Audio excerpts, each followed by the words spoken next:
Salam, coğrafya 10-cu sinif, kiçik summativ qiymətləndirmə nömrə 3 üzrə metodik vəsaitdə verilmiş nümunəvi suallara baxırıq. Birinci sual. Buxarlanma və mümkün buxarlanma arasında maksimum fərq olan məntəqələri təyin edin.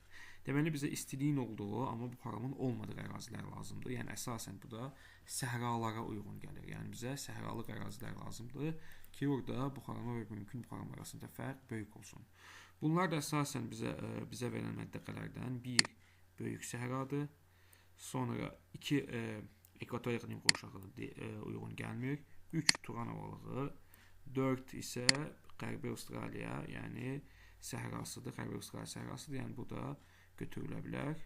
5 isə okean üzərində olduğu üçün burada buxarlanma göstəricisi yüksək olacaq. Yəni bu da üçün düzgün olmur. Yəni düzgün cavab burada 1, 3, 4. Yəni burada buxarlanma qabiliyyəti var, amma mümkün buxarlanma azdır. Sonra ikinci sual. Hansı qrafikdə hündürlükdən asılı olaraq Azərbaycana günəşli saatların miqdarının dəyişməsi düzgün göstərilmişdir? Deməli, Azərbaycana günəşli saatların miqdarı düzənlik ərazilərdən orta dağlığa doğru qalxdıqca günəşli saatların miqdarı azalır. Amma orta dağlıqdan sonra hündür dağlıqda buludluq olmadığı üçün yüksək dağlıqda yenidən günəşli saatların miqdarı artır. Deməli, burada göründüyü kimi orta dağlığa doğru sıfırdan orta dağlığa doğru qalxdıqca günəşli saatların miqdarı azalır. Amma orta dağlıqdan hündür dağlığa doğru getdikcə yenidən artır. Çünki burada yüksək dağlıqda buludluluq yoxdur. Yəni burada düzgün cavab 3-cü bənd olur. Sonra 3-cü sual. Temperaturu 30 dərəcə, nisbi rütubətliyi 60% olan hava 20 dərəcəyə qədər soyuyarsa, onun nisbi rütubətliyi nə qədər olar? Deməli, 30 dərəcə temperaturda biz bilirik ki, 30 qram su buxarı saxlaya bilər. Yəni, bu üçün tənasüb qoymalıyıq biz. Yəni, 30 qram bizim üçün olacaq 100%. Bizə isə x qram olacaq, bizdə 65%. İndi biz buradan x-i tapmaq istəsək, x bərabərdir alınır bizdə. 30 vurulsun 65 və bölünsün 100. Bunu hesablayaq biz. 30 vurulsun 65 bərabərdir. Bu da bölünsün 100. Bu da bizə bərabərdir edir 19,5. Yəni x bərabərdir 19,5 qram. Deməli, hal-hazırda mümkün buxarlanma 30 dərəcə temperaturda 19,5 qramdır. Biz indi bilirik ki, 20 dərəcəyə qədər soyuyarsa, 20 dərəcədə isə maksimal su buxarı saxlama qabiliyyəti 17 qramdır. Yəni 20 dərəcədə maksimal şəkildə 17 qram saxlaya bilər. Yəni 17 qramdan çox saxlaya bilməz. Yəni 17 qram 100%-dir. 17 qram 100%-ə bərabərdir. Bizdə indi 19,5 qram var. Yəni 19,5 qramdan artıq qalan 2,5 qram yağıntı formasına düşəcək və orada buxarlanma, yəni nisbi rütubətlik göstəricisi 100% olacaq. Yəni artıq qalan 2,5 qram yağıntı formasına düşəcək. Qalan 17 qram isə 100% nisbi rütubətlik olacaq 20 dərəcəyə qədər əgər hava soyuyarsa. Yəni düzgün cavab 100%. Dördüncü sual. Temperaturu 30 dərəcə olan havanın hər kubmetr həcmində 20 qram su buxarı vardır. Hava 20 dərəcəyə qədər soyuduqda neçə qram su buxarı ayrılar? Deməli, bayaq da dedik ki, biz 20 dərəcədə maksimal şəkildə 17 qram saxlaya bilər. Bizdə isə hal-hazırda 20 qram var. Yəni 20 çıxılsın 17. Bu da bərabərdir 3 qram. Yəni 3 qram bizdə artıqdır. Yəni 3 qram yağıntı formasında yer səthinə düşəcək. Burada da cavab 3 qram. Sonra 5-ci sual. Rütubətlik əmsalı 0,2 və mümkün buxarlanma 200 mm olarsa, orta illik yağıntının miqdarını hesablayın. Deməli, bizdə yağıntılar yoxdur.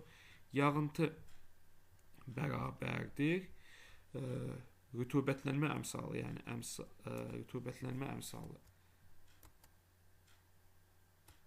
Əmsal vurulsun buxarlanma. Deməli, yəni biz burada yağıntını hesablamaq üçün yağıntı bərabərdir 0,2-ni biz vurmalıyıq 2000-ə. Bu da bizim üçün bərabərdir. 0,2 vurulsun 2000 bərabərdir 400. Yəni bu yağıntının miqdarı 400 millimetrdir.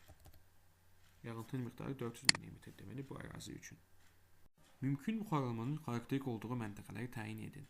Yəni yüksək mümkün buxarlanmanın xarakterik olduğu məntəqələr əsasən günəş işığının çox olduğu, yəni isti ərazilər olmalıdır. Yəni bura ikinci məntəqəni götürmək olar, Qobustan. Sonraki ərazılığı 4 və Naxçıvanın arazboy düzənlikləri 6, yəni 2, 4, 6 cavabı götürülə bilər.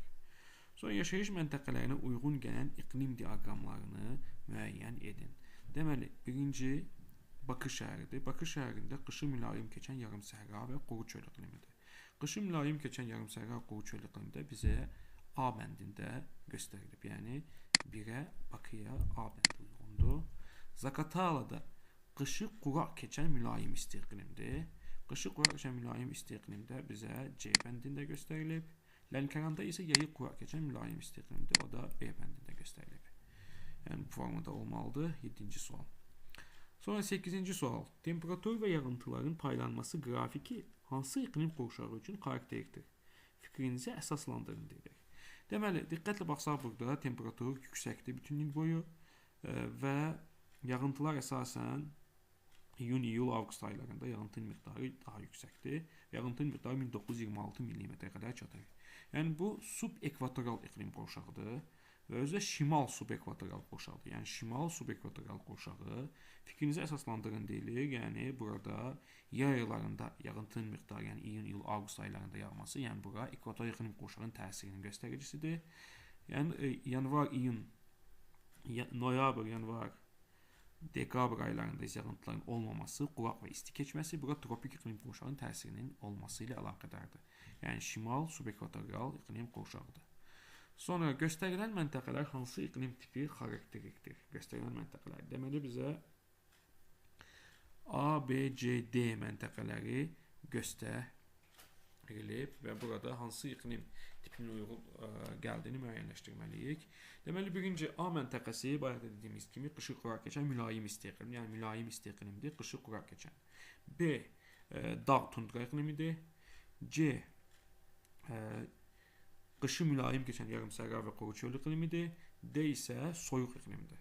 Yəni bunlar A, B, C, D məntəqələrinə uyğun gələn iqlim tipləridir. Sonra 10-cu sual.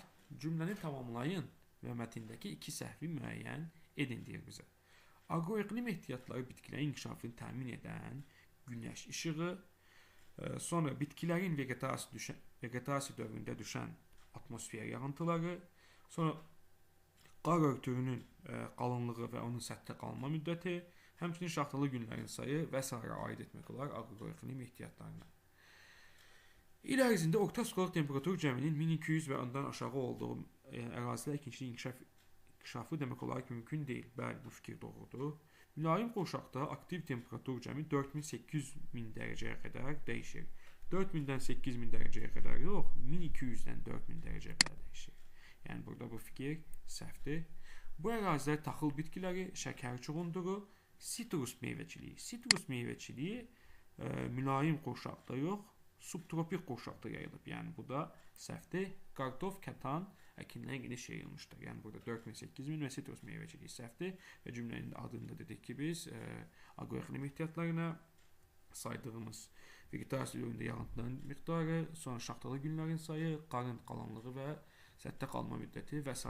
aid etmək olar. Deməli bu bizim üçün kiçik summativ qiymətləndirmə nömrə 3 oldu 10-cu sinif üzrə.